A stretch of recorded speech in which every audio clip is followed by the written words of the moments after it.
দীর্ঘ কয়েক দশকের সংগ্রাম এবং আইনি লড়াইয়ের পর অবশেষে রাম ভক্তদের কাছে রাম মন্দির তৈরির স্বপ্ন সত্যি হচ্ছে। রাম মন্দিরকে নিয়ে মানুষের আবেগ এতটাই বেশি যে কেউ রাম মন্দিরের জন্য তৈরি করছেন বিশাল তালা, কেউ বানাচ্ছেন রাম মন্দিরের আদলে নেকলেস, আবার কেউ মাইলের পর মাইল হেঁটে অযোধ্যায় পৌঁছানোর জন্য বদ্ধপরিকর। অথচ এইসবকে ছাপিয়ে গেছে গুজরাটের ভদোদরার তারশালি এলাকার বাসিন্দা বিয়াভাই ভারোয়াদের তৈরি করা 108 ফুট লম্বার বিশেষ এই ধূপকাঠিটি। গত 6 মাস ধরে 108 ফুট লম্বা এবং 3 ফুট চওড়া 3600 কিলোগ্রাম ওজনের ধূপকাঠিটি তৈরি করেছেন তিনি।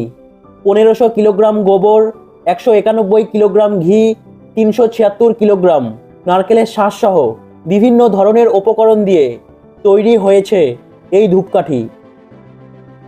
প্রায় 1800 কিলোমিটার রাস্তা অতিক্রম করে ভদোদরা থেকে অযোধ্যায় নিয়ে আসা হবে এই ধূপকাঠিটিকে।